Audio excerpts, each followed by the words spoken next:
some 5,000 students in the campus, and in a crucial juncture like this, we witness the number of students here.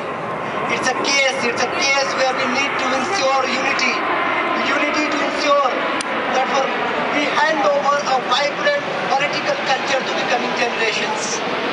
For the sake of that unity, I'm invoking the last resolution of the UGBM, which created Joint Struggle Committee.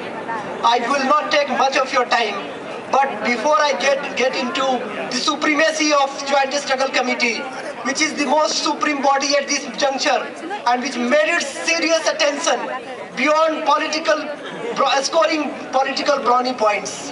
In the Supreme Court, with which I am familiar a little bit, the person who is posing a challenge to the student community of JNU is the Solicitor General of India.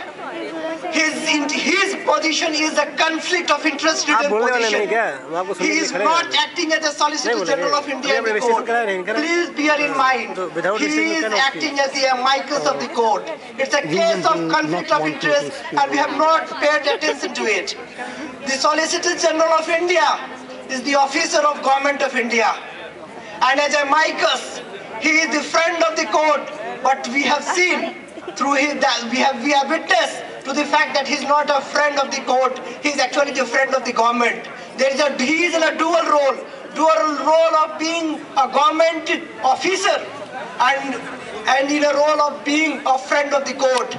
The executive and the judiciary have merged in him. It's a case of constitutional crisis to begin with.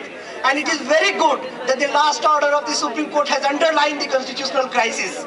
It's a constitutional crisis which merits attention once again, because it's a constitution bench which has been ordered, which has not taken birth as yet.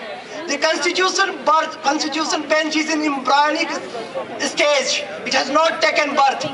It's a constitution bench which is to look into the matter of whether GNUSU can hold election as per the GNUSU constitution. But these are matters which the JNU student community has the competence to look into. But I would say that let this Joint Struggle Committee make a last-ditch effort, I repeat, to bring about a unity. The time is running out, but I say that if you are sincere about bringing unity, to give a befitting reply to these sinister designs of people who are combining in themselves the power of the executive and the power of the judiciary in the context of commodification of judgments of the Supreme Court. We know how judgments are being commodified. You can understand what I am hinting at. In such a context, the unity of the students is supreme. I am appealing to you that please bear in mind that at this stage, Joint Struggle Committee alone can take us out of the mess. So therefore, I would conclude by saying, please pay attention to exploring the possibility of student unity at the last moment. Before concluding, I would say I salute the work done by the Joint Struggle Committee. I want the student community to appreciate the work which they have done. I want the student community to take note that the Joint Struggle Committee is going to be superior to the the